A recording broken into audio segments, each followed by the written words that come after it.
And so here is our reading for today. This is called a Lech Lecha. Okay, you can see it here in Hebrew, the Lamed, the Haf Sofit, Lamed Haf Sofit Kametz. Okay, and it means go or leave. And so now here's the interesting thing about this section. I want to tell you maybe something you didn't know. The Bible, the book of Genesis, is abbreviated. You might have thought that that's all there was to these stories. No, there is far more details in two other books that you can look into. Now, I'm not saying they're on the same level of inspiration as Genesis, okay? Please don't mistake me. I'm simply saying that they provide body. Now, why is it that Abraham was called to leave his kinsmen? Well, guess what? There's an entire story behind that. And I believe it's in the book of Jubilees, as I recall. And there's even some in Jasher. So those are the two books you can look into to sort of try to fill in the gaps in this abbreviated book that we are looking at uh, now, known as Genesis, or in Hebrew, Bereshit, means in the beginning. Okay, so we're going to go to Genesis chapter 12. Okay, so this is Genesis 12. To remember the last portion, we left off talking about Abram. And we know, of course, in our Bible knowledge that Abram was renamed Abraham, right? And we're going to see that. Now, Yahweh said unto Abram, Get thee out of thy country and from thy kindred and from thy father's house unto a land that I will show thee. Now, just this one verse has pages and pages and pages of elaboration in those other two books as to why, what was happening socially, what was going on in the country, what was happening in Abraham's family between Abraham and Terah, what happened to one of Abraham's three brothers, uh, Haran. Why did he die? And so on. And it says here, and I will make thee a great nation. I will bless thee and make thy name great, and you shall be a blessing. And I will bless them that bless thee, and curse them that curse thee. I tell you what, imagine the protection, the shield of protection that's on you through Messiah Yeshua. And in thee shall all families of the earth be blessed. So Abram departed as Yahweh had spoken unto him, and Lot went with him.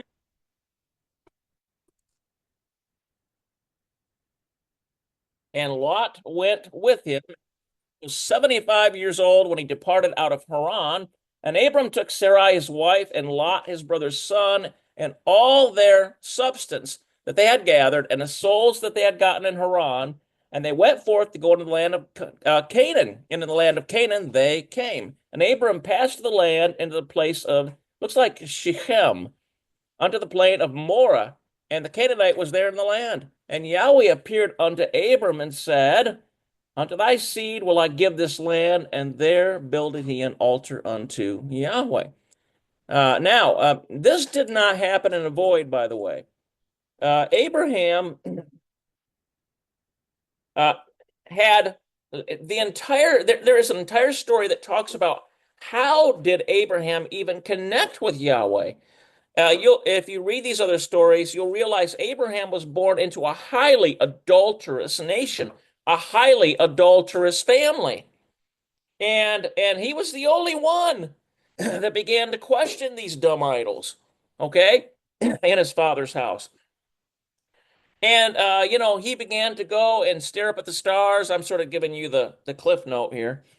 And he began to wonder in his heart. I mean, why is it that we worship these things made of stone and idol? Is there not an Elohim in the heaven? And guess what? Just that act of questioning and beginning to reach out and beginning to his curiosity, he began and it began a process where Yahweh began to connect to him. Remember, the scripture says, "Draw near unto Elohim, and then he will draw near to you." This is in the book of James. So just the act of questioning the corruption around us begins our process of restoration to the straight way. Okay, so here is he built an altar to Yahweh who appeared unto him, and he removed from thence unto the mountain on the east of Bethel. Now, this also is expanded on because Yahweh appeared to him even earlier. And so he pitched his tent, having Bethel on the west and Hai on the east, and there he builded an altar unto Yahweh and called upon the name of Yahweh. And Abram journeyed, going on still toward the south. And there was a famine in the land, and Abram went down into Egypt to sojourn there. For the famine was grievous in the land. And it came to pass, when he was come near to enter into Egypt, that he said to Sarai his wife, pay attention to this, because remember, Yeshua said, we have to be wily as serpents and innocent as lambs. We have a very wicked society around us. Behold, now I know that you are a fair woman to look upon. Therefore it shall come to pass when the Egyptians shall see you, that they shall say, this is his wife, and they will kill me. Now, where was this happening? Before the flood, men would kill beautiful women who belonged to other men. And that's how they would, or no, they would kill not beautiful women. They would want the beautiful women. They would kill the husband of that beautiful woman so that she could join, he could take her by force. Okay, so it was very violent back then. And therefore it will come to pass when the Egyptians shall see me, they shall say, this is his wife, they will kill me, but they will save thee alive. Now, this was going on in Egypt at the time. It was, because that practice was still ongoing. Pharaohs did it all the time. Say, I pray thee, thou art my sister, that it may be well with me for thy sake, and my soul shall live because of thee. Okay? So, was Sarah his sister? She was his half sister, wasn't she? She was half sister. So that's a truth. It's just not the whole truth. It's just using pinpoint truth here. Okay. And it came to pass that when Abram was coming to Egypt, the Egyptians beheld the woman, that she was very fair. The princess also of Pharaoh saw her and commanded her before Pharaoh, and the woman was taken into Pharaoh's house. And he entreated Abraham well for her sake, and he had sheep and oxen, and his he asses, and men servants and maid servants, she asses and camels. And Yahweh plagued Pharaoh. Here's how you know if you're in trouble with Yahweh. Yahweh will plague you. Okay? And I will say this, in my life, I've made a wrong turn or two, and I received a spiritual consequence as a result of it, and I quickly repented, got back on the path. But yeah, this still happens today. Sometimes Yahweh disciplines his children. Yahweh plagued Pharaoh's house with great plagues because of Sarai, Abram's wife. And Pharaoh called Abram and said, what is this that you have done unto me? Why did you not tell me that she was thy wife? And why said you, she is my sister? So I might have taken her to me to wife. Now therefore, behold thy wife, take her and go thy way. And Pharaoh commanded his men concerning him, and they sent him away, and his wife, and all that he had. So they were at least righteous there. Sounds like maybe the Pharaoh was righteous enough to realize what was happening here. And I don't see any questions yet, so we'll go on. And Abraham went up out of Egypt, he and his wife, and all that he had, and Lot with him, into the south. And Abram was very rich in cattle and silver and gold. He went on his journeys from the south, even to Bethel, unto the place where his tent had been at the beginning between Bethel and Hai, unto the place of the altar where he had made there at the first. And there Abram called on the name of Yahweh, and Lot also, which went up with Abraham, had flocks, herds, and tent. Now, it doesn't say Lot called on the name of Yahweh, does it? It just says Lot went up with him. That's because Lot was still, he was kind of in between, one of these people that have one foot there and one foot the other. Lot was like that. Haran was like that too. But here's why was Lot with Abram? Because Lot clearly saw the blessing of Yahweh was upon Abram. And the land was not able to bear them, that they might dwell together, for their substance was great, so that they could not dwell together. And there was a strife between the herdsmen of Abram's cattle and the herdsmen of Lot's cattle. And the Canaanite and the Perizzite dwelled then in the land. Okay, so why does it say this, and the Canaanite and the Perizzite dwell? Well, when the Bible describes these, remember when the Bible tells us that, I think it's Genesis chapter 6, that there were giants in the land, and also afterward, that just those and also afterward, three words have a giant expansion. And I don't mean giant as in giant, giant. I mean this great expansion on that. Okay, and there's a whole study dedicated to that, but that's kind of outside the scope of our thing here. So the parasites, some of these could have been some of these that I'm talking about. And Abraham said unto Lot, "Let there be no strife, I pray thee." Oh, well, let me mention this too, lest those out there might be somewhat question that. Remember that David sent his mighty men to kill giants. These are hybrids. These are Nephilims. Still, there was infection after the flood. And I'm only bringing this up because I sometimes like to put this into the portion because it's a big part. It's part of this teaching is really what the book of Enoch is all about. Okay, that's a huge thing. And then even Jude mentions it in the New Testament. Okay, so here is Lot and Abraham. They're having some trouble here, aren't they? And Abraham said unto Lot, "Let there be no strife, I pray thee, between me and thee, and between my herdsmen and thy herdsmen, for we be brethren. Is not the whole land before thee? Separate thyself, I pray thee, from me, and if you will take the left hand, then I will take the right hand." Notice that a peacemaker offers the choice to the one who is arguing with him, offers them the choice. And I noticed that about Abraham, don't you? He did not say, "Well, I'll take the left and you'll take the right." He said, "Look, you choose first." Uh, you know, Imagine if you had a kid and mama cut up some pies. Let's say you had three kids, and mama cut up some pies, and you have one kid, there's two of them that really want to glom on. They want to get the biggest piece, they want to do what they want. And then you got one kid that's just gonna let those pieces go and then be happy with what's left. Okay, that was the heart that Abraham had. Or if you depart to the right hand, then I will go to the left. And Lot lifted up his eyes and beheld all the plain of Jordan, that it was well watered everywhere before Yahweh. And this is before Yahweh destroyed Sodom and Gomorrah, even as the garden of Yahweh, like the land of Egypt, as you come into Zoar. Then Lot chose him all the plain of Jordan, and Lot journeyed east, and they separated themselves one from the other. So remember, there's another principle here. All that sparkles, how does that go? All the sparkles are not jewels. So remember, if we read in the story how Lot got himself in quite a fix, and Abraham again had to come rescue him. So what was the fix he got into? He was judging by the eye rather than by the spirit. But Abraham, being the man who understood spiritual matters, yeah, all that glitters isn't gold. Thank you for that, brother. That's right. All that glitters isn't gold. And so Abraham, being a man who was willing to take a loss, he wasn't worried. Why? Because he served Yahweh. Yahweh could take a little bit that he had and make it 10, 100 times. Because that was the promise Yahweh gave to him. But the men of Sodom were wicked and sinners before Yahweh exceedingly. And Yahweh said unto Abraham, after that Lot was separated from him, Lift up now thine eyes and look from the place where you are northward and southward and eastward and westward. For all the land which you see, to thee will I give it, and to thy seed forever. And I will make thy seed as the dust of the earth, so that if a man can number the dust of the earth, then shall thy seed also be numbered. Arise, walk through the land, the length of it and the breadth of it, for I will give it to thee. Okay, so look at So here's Abraham. He just had his brother take what appeared to the eye to be the choicest thing.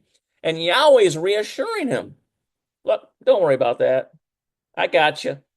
I got you covered. I'm going to give you even more. And this is the attitude we should have in Messiah. Trust me, if you face a loss in your life, you feel like there's a loss and you meet it, don't worry. Yahweh will make it up. Make it up in spades. He's done that to me.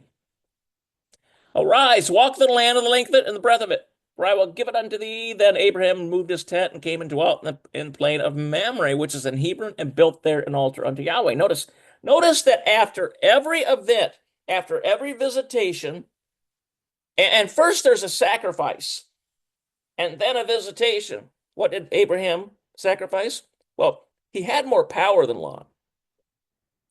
He had the favor of Elohim than Lot. He could have, in the flesh, just said, "Look, I'm going to take the best." But no, he didn't. He gave Lot the choice. And And so Abraham visited him. So there's a sacrifice and then there's a blessing that comes out of it. Okay. And it came to pass in the days of Amraphel, king of Shinar, Arioch, king of Elasar, Chedorlaomer, king of Elam. By the way, this Chedorlaomer guy is very famous even in archaeology. And Tidal, king of nations, that these made war with Bera, son of Saddam, and with Bersha, king of Gomorrah, Shinab, king of Admah, and Shemeber, king of Zeboim, and the king of Bela, which is Zoar. All these were joined together in the vale of Siddim, which is the Salt Sea. 12 years they served Chedorlaomer, and in the 13th year they rebelled. And in the 14th year came Chedorlaomer and the kings that were with him and smote the Rephaims in Ashtaroth Karnaim. Now, interesting, Rephaims were also it's known throughout Scripture as these are giants. They got rid of these giants. And the Zuzims and Ham and the Emims. Now, these are all considered by people who study the Bible. These were very much enclaves of giants that had infiltrated after the flood. And the Horites in their Mount Seir unto El Paran, which is by the wilderness. And they returned and came to En Mishpat. That Mishpat could be a place of judgment, which is Kadesh. And smote all the country of the Amalekites and also the Amorites that dwell in Hazazon Tamar. And there went out the king of Sodom and the king of Gomorrah and the king of Admah and the king of Zeboim and the king of Bela. So these are the 5 cities of the plains, remember? The same as Zoar. And they joined battle with them in the vale of Siddim, with Chedorlaomer, the king of Elam, and with Tidal, king of the nations, and Amraphel, king of Shinar, and Arioch, king of Elasar, 4 kings with 5. So you got 4 kings versus 5. So it's quite a battle, isn't it? And the vale of Siddim was full of slime pits, and the kings of Sodom and Gomorrah fled. They fell there. They that remained fled to the mountain. And they took all the goods of Sodom and Gomorrah. In other words, they would be Chedorlaomer and all of those kings with them, Tidal and so on. They took all the goods of Sodom and Gomorrah and all their victuals and went their way. And they took Lot. So here, what's happening here is that Lot, remember, judging by the eyes, he went to the beautiful places around Sodom, Gomorrah, and all those things that look good to the eye.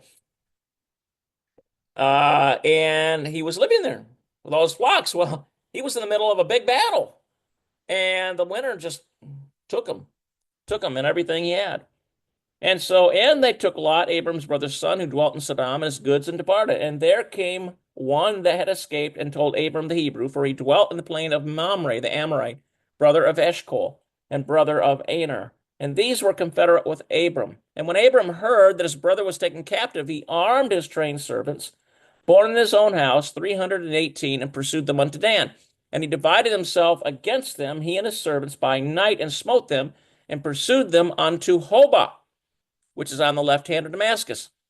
And he brought back all the goods, and also brought again his brother Lot and his goods, and the women also and the people. And the king of Sodom went out to meet him after his return from the slaughter of Chedorlaomer and of the kings that were with him at the valley of Shaveh, which is the king's dale. And Melchizedek, now look at this figure here, prominent in the Bible.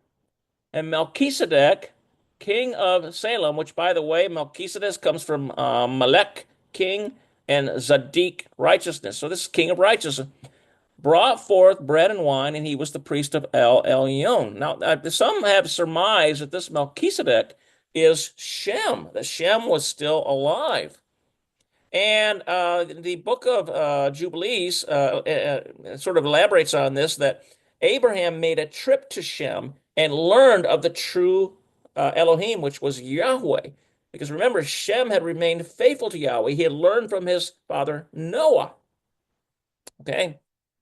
And so here is King of Righteousness of Salem. Salem could be a place of peace, too. It could be a sort of a peace thing there, because in Hebrew it's shalom. And he blessed him and said, Blessed be Abram of El Elyon, possessor of heaven and earth, and blessed be El Elyon, which hath delivered thine enemies in the hand. Now, look at this.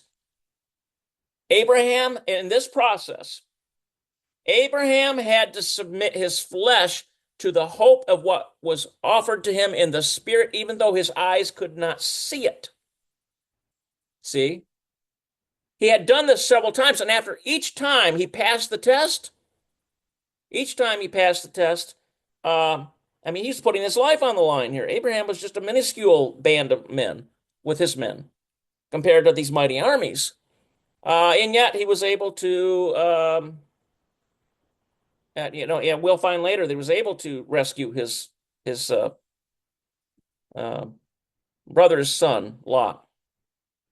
And so Abraham recognized this, and he gave tithes of all. And the king of Sodom said unto Abraham, give me the persons to take the goods to thyself. And Abraham said to the king of Sodom, I will lift up mine hand unto Yahweh El Elyon, the possessor of heaven and earth.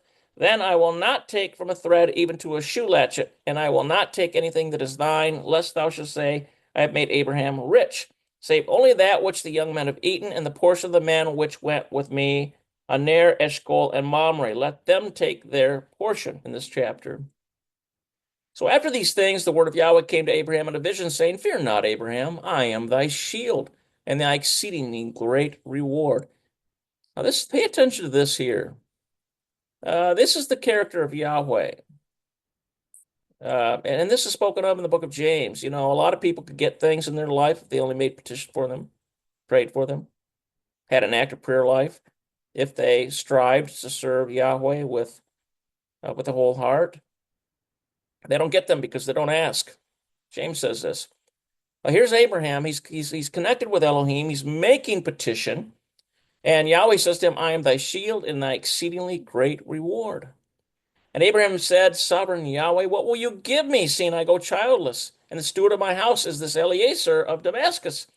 And Abram said, behold, to me thou hast given no seed, and lo, one born in my house is mine heir. And behold, the word of Yahweh came to him, saying, this shall not be mine heir, thine heir, but he that shall come forth out of thine own bowels shall be thine heir. Now, Abraham may have been up in age at this time, and Sarah was too. And he brought him forth abroad and said, look now toward heaven and tell the stars, if you be able to number them. And he said unto him, so shall thy seed be. Now, there is a footnote here. Remember that it says in the Genesis that Abraham had many handmaids, covenant, I will call them covenant handmaids. In Hebrew, this is peligish. And so, and they may have children. I mean, his tribes grew, but could, only one could inherit because Sarai was his wife. Okay, in that scenario. So so Eliezer was the next best option. And he believed in Yahweh, and he counted it to him for righteousness. And he said unto him, I am Yahweh that brought you out of the Ur of Chaldee to give you his land to inherit it. And he said, sovereign Yahweh, whereby shall I know that I shall inherit it? And he said unto him, take me a heifer of 3 years old, and a she-goat of 3 years old, and a ram of 3 years old, a turtle dove, and a young pigeon. And he took unto him all these, and divided them in the midst, and laid each piece one against another, but the birds divided he not. And when the fowls came down upon the carcasses, Abram drove them away. And when the sun was going down, a deep sleep fell upon Abram. And lo, an horror of great darkness fell upon him. And he said unto Abram, know of a surety that your seed shall be a stranger in a land that is not theirs. This is Egypt, as being prophesied and spoken to Abraham. And shall serve them, hard bondage, in fact, and they shall afflict them 400 years. Okay, yes.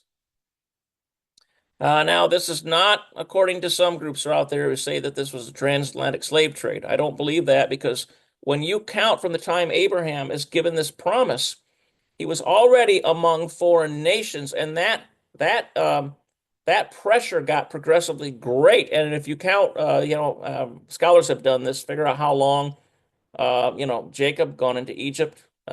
So he was it's you, when he says you, he's talking about your seed too. That's inclusive, okay? Because Abraham himself was never afflicted 400 years, right? And also that nation whom they shall serve, I will judge. There is the judgment of Egypt, okay? And afterward shall they come out with great substance.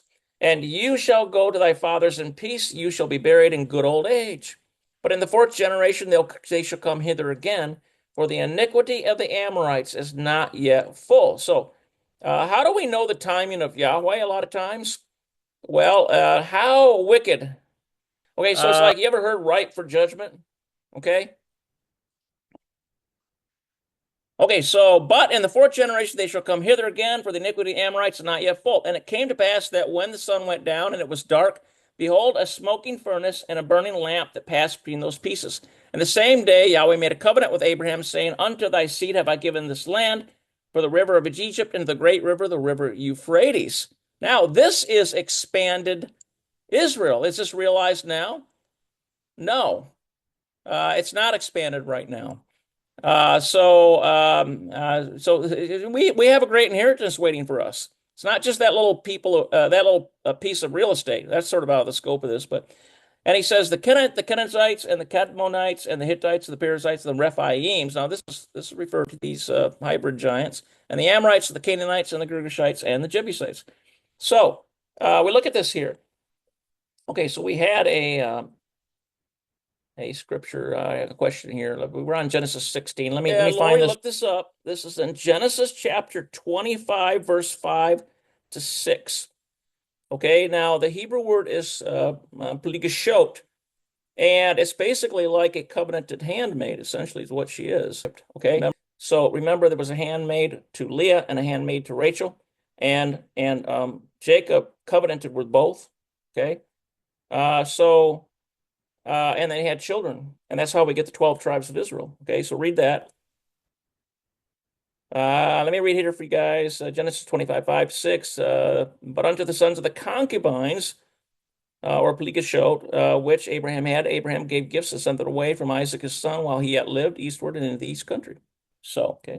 Now Sarah, Abraham's wife, bare him no children, and she had a handmaid, an Egyptian, whose name was Hagar. And Sarah said unto Abram, Behold now, Yahweh hath restrained me from bearing. I pray thee, go in unto my maid. It may be that I may obtain children by her. And Abram hearkened to the wife of Sarai. And Sarai, Abram's wife, took Hagar, her maid, the Egyptian, after Abram dwelt 10 years in the land of Canaan, and gave her to her husband Abram, to his wife. And he went in unto Hagar, and she conceived. And when she saw that she had conceived, her mistress was despised in her eyes. This tends to happen in these situations sometimes. Let's see here. And Sarah said unto Abram, My wrong be upon thee. I have given my maid unto thy bosom. And when she saw that she had conceived, I was despised in her eyes. So this entire thing was because Hagar did not understand her role. Okay, and so it caused a problem. Yahweh judged between me and thee. But Abraham said unto Sarai, Behold, thy maid is in thy hand, do to her as it please thee. And when Sarai dealt harshly with her, she fled from her face. Now, was Hagar? Listen, Hagar had connected with Abraham, which means by extension she received the blessing of Abraham, and you're going to see the consequence of this right here. When she fled from Sarai's face, Abraham, it says in other texts, were praying for her, praying protection for her, praying help for her. And the angel of Yahweh found her by a fountain of water in the wilderness, by the fountain on the way to Shur. And he said, Hagar, Sarah's maid, where do you come from? And whither will you go? And she said, I flee from the face of my mistress Sarai. And the angel of Yahweh said unto her, Return to thy mistress and submit thyself under her hands. Okay. So Yahweh was in the middle of this situation, as he's in the middle of any family. You have to understand that. And just because our culture says these things are not acceptable doesn't mean that they're unacceptable to Yahweh. Okay. And the angel of Yahweh said to her, I will multiply thy seed exceedingly, that it shall not be numbered for multitude. And the angel of Yahweh said to her, Behold, you are with child, and shall bear a son, and shall call his name Ishmael, because Yahweh hath heard thy affliction. So every person that is in a family, when they cry out to Yahweh, Yahweh hears their affliction. He makes adjustments sometimes in that family. You know, he's our shepherd, and we are his sheep of his pasture. And he will be a wild man. His hand will be against every man, and every man's hand against him. And he shall dwell in the presence of all his brethren. Okay. And she shall call the name, she called the name of Yahweh that spoke unto her, Thou El Roy. And I think that Roy is, I'm trying to remember, let's see, El Roy. Is it tower? East Strong Tower. I could be wrong about that, but I'll have to look that up for you. Where she said, Have I also here looked after him that seeth me?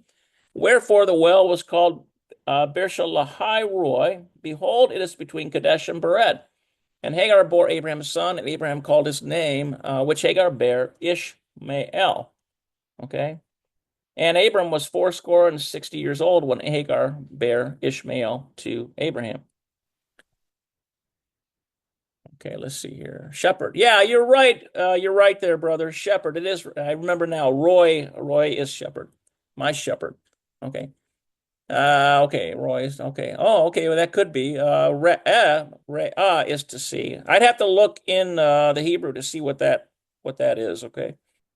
And he will be a wild man. His hand will be against every man's hand against him, and he should dwell in the presence of all his brethren. And she called the name Yahweh that called unto her, Thou El Roi. For she said, okay, and then Hagar, I think we read all the way down to here. And Hagar bare Abram a son. Abram called his son's name, which Hagar bare Ishmael. And Abram was 66 years old when Hagar bare Ishmael to Abraham. Okay, so I just read that a second time. But all right, so that is Genesis 16. And this is Genesis 17. This is the last part of our Torah portion. Okay. And when Abram was 90 years old and 9, Yahweh appeared to Abram and said unto him, I am El Shaddai. Now, this Shaddai, a Shad is a spirit. So it's like the mighty one of spirits. Walk before me and be you perfect. And I will make my covenant between me and thee, and I will multiply thee exceedingly. And Abram fell on his face, and Elohim talked with him, saying, As for me, behold, my covenant is with thee, and you shall be a father of many nations. Neither shall thy name any more be called Abram, but thy name shall be called Abraham. For a father of many nations have I made thee, and I will make thee exceedingly fruitful. Now, I want you to focus on this here. Just this one verse has a narrative that flows all throughout Scripture. The seed of Abraham. When the children of Israel came out of Egypt, there was like a certain number, and there was another promise given to Moses at Mount Sinai. He said he was going to take that number and multiply it by, I think it was like 1,000 or something like that. Which, if you do the math, it comes to like 7 billion, something like, which is basically like what the world has. I'm trying to remember this correctly. Maybe it's 3 or 4 million. Could be a million or something. Or anyway, you'll get that information in Eddie Chumney's book. I just wanted to mention that because there's 2 prophecies that have to do with this, making this expansion. Also, if you read books about how the European nations developed and their connections, and even in England, they have a Davidic connection, and that I've talked about that before. How Jeremiah, the story is Jeremiah fled with Tia Tephi, the last Judahite queen, when the destruction of the city happened, and this is what they claim in England. These churches, okay. So there's a lot there. So the spread of Abraham's seed has gone out. And I will make nations of thee. See? Nations. So think about some modern nations today, the seed of Abraham. And kings shall come out of thee. And I will establish my covenant between thee and thy seed after thee and their generations for an everlasting covenant, to be an Elohim unto thee and to thy seed after thee. And I will give unto thee and to thy seed after thee the land wherein thou art a stranger, all the land of Canaan, for an everlasting possession, and I will be their Elohim. Now think about Western nations who are of the faith, who accept, and now there's waning. They're falling away. Okay, they're ripe for punishment. Western nations, ripe for punishment. But in the good old days, I'm talking about, say, maybe 100 years ago, the faith in the Elohim of Israel very strong, right? And Elohim said unto Abraham, Thou shalt keep my covenant, therefore you and thy seed after you and their generations. This is my covenant which you shall keep. By the way, I should say this. That doesn't mean that those nations in their earlier forms of churchianity were perfect. It was just like what happened when the house of Israel separated from the house of Judah. Remember, the house of Israel kings adopted Baal, set up idols of Dan and Bethel. Okay. All right, so it's no different than that. And there's a whole thing that I could talk about here, but we're going to continue on. between me and you and thy seed after thee. Every child among you shall be circumcised, and you shall circumcise the flesh of your foreskin, and there shall be a token of the covenant betwixt me and you. And he that is 8 days old shall be circumcised among you, every child, every man child in your generations. He that is born in the house or bought with money of any stranger, which is not of thy seed. And he that is born in thy house, and he that is bought with thy money must needs be circumcised, and my covenant shall be in your flesh for an everlasting covenant. And the uncircumcised uncircumcised man child, whose flesh of his foreskin is not circumcised, that soul shall be cut off from his people. Now, what this means is it means that he is cut from, from a covenant too. This the promises of Yahweh that Abraham was given. So think about this. You'll find out this when you read through Genesis and you read through the Judges, you read through the Kings. Guess what? There were lots of times when Israelites went uncircumcised in mass. How do we know that? Because when there was restoration, like really big restoration under certain kings, circumcision was commanded again. They all had to be circumcised. So what does that tell us? They went through periods where they just totally cast this aside. Okay? That's an interesting thing to consider. And he hath broken my covenant. And Elohim said unto Abram, as for Sarah thy wife, you shall call her Sarah, not call her name Sarai, but Sarah shall her name be. Now, there's an entire teaching on this this hay, which represents the breath or wind of Yahweh kind of thing. And I've read that before. It's kind of an interesting one. And it will bless her and give, and Abraham too, Ham, the hay. Also for Sarah thy wife, thou shalt not call her name Sarai, but Sarah shall be her name. And I will bless her and give thee a son also of her. Yea, I will bless her, and she shall be a mother of nations. King of people shall be of her.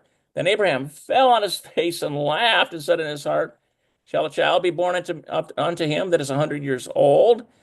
Now, this was not a laugh of unbelief. I want you to understand that. Totally different laugh going on here. Abram is expressing great not only excitement, but he's expressing a wonder about this. Okay. And I will bless her and give thee a son also of her. Okay, let's see, Sarah. Oh, where I should be yeah, okay, here it is. Shall the child be born unto him that is 100 years old, and shall Sarah that is 90 years old bear? And Abram said unto Elohim, oh, that Ishmael might live before thee. Okay, so Abraham in this case was looking in the flesh. Okay, but that was not the chosen one. And Elohim said, Sarah thy wife shall bear thee a son indeed, and you shall call his name Isaac, and I will establish my covenant with him for an everlasting covenant. Now think about this. Why might Yahweh not choose the son of Hagar? Hagar was an Egyptian handmaid. She had a different, she came out of, she had to submit to Abraham's ways. But you see, the mother has great influence on the child, and Ishmael may not have chosen to abide by Yahweh's way. I'm just postulating here, okay? Possibly. And with his seed after him. And as for Ishmael, I have heard thee. Behold, I have blessed him, yet Yahweh will still bless him. And he will make him fruitful and will multiply him exceedingly. 12 princes shall he beget. I will make him a great nation. And so this is also, as we find out later in the narrative, there is half this individual, Ishmael, and then find out later that Esau also, there is down the road, there's a confederacy between these peoples. And now they're consummate pagans, they're idolaters. And then these people then at one time, who came along about 500 years after Messiah came? 500 years. Anybody know the answer? Mohammed. Okay. And he sort of, he got some ideas from Christianity, he got some ideas over here, he was just pulling things together. And this Quran was constructed based upon the ideas of Muhammad. And so it was the peoples of which embraced this, were the descendants of these two, Ishmael and Esau. But my covenant I will establish with Isaac, which Sarah shall bear unto thee at this time in the next year. And he left off talking with him, and Elohim went up from Abraham. But Abraham took Ishmael his son, and all that was born in his house, and all that were bought with his money, every male among the men of Abraham's house, and circumcised the flesh of their foreskin in the selfsame day. as Elohim had said unto him. And Abraham was 90 years old. Look at this, 99. But remember, before you think this man is, you have to understand that the lifespans were progressively reducing. But these early ones that were close enough to when the flood happened, in other words, the other side of the flood, they still had an inheritance, a genetic inheritance of the conditions of the people before the flood. Remember, men were living to 1,000 years old or close to 1,900, whatever. They were living long lives. Why? Because there were conditions in the earth that are completely unlike now. Okay, completely unlike now, and it had to do with UV radiation, had to do with uh, there were several aspects had to do with air pressure, had to do with extra oxygen in the air, and a lot of creation scientists postulated this because based upon a lot of evidence. Okay. So Abraham was 90 years old when he was circumcised in the flesh of his foreskin, and Ishmael his son was 13 years old when he was circumcised in the flesh of his foreskin. And in the self same day was Abraham circumcised and Ishmael his son. And all the men of his house, born in the house and bought with money of the stranger, were circumcised with him. So, what is the act of circumcision like? Well, it's painful. And, you're not likely to turn back on something that you really painfully agreed to. Okay, if it costs you pain, I mean, there's sort of a negative there's a negative reinforcement, but there's also a an aspect of, well, if you're willing to pay that price and you paid the price, you're less likely to fall away from such. I often wonder, these are just shooting from the hip here, my thoughts on circumcision. Okay, now in the New Testament, the scripture literally tells us that circumcision is like if your heart is like circumcised, if you truly are humble and submit to Yahweh Elohim and his ways, and you don't bind yourself up with pride or arrogance, you don't bind yourself up with thinking you know everything, okay, and not being willing to learn, not being willing to um, expand on if there's an area that Yahweh's challenging you about, study that area with all haste, because there's a reason why your life ran into that challenge. Okay, there's a reason. Yahweh's like he's a spiritual shepherd, and we are like his sheep, and he's trying to guide you in an area of life. Okay, for your good, so that you are builded up spiritually, and you have the knowledge that he has allotted to, and you have the spiritual giftings that he has allotted to you, so that they can manifest in your life. Okay, you have to think of yourself like a sheep of Yahweh's pasture. He's a shepherd. He's guiding you to good places, and sometimes there's a painful test you have to go through. Abraham is tested multiple times.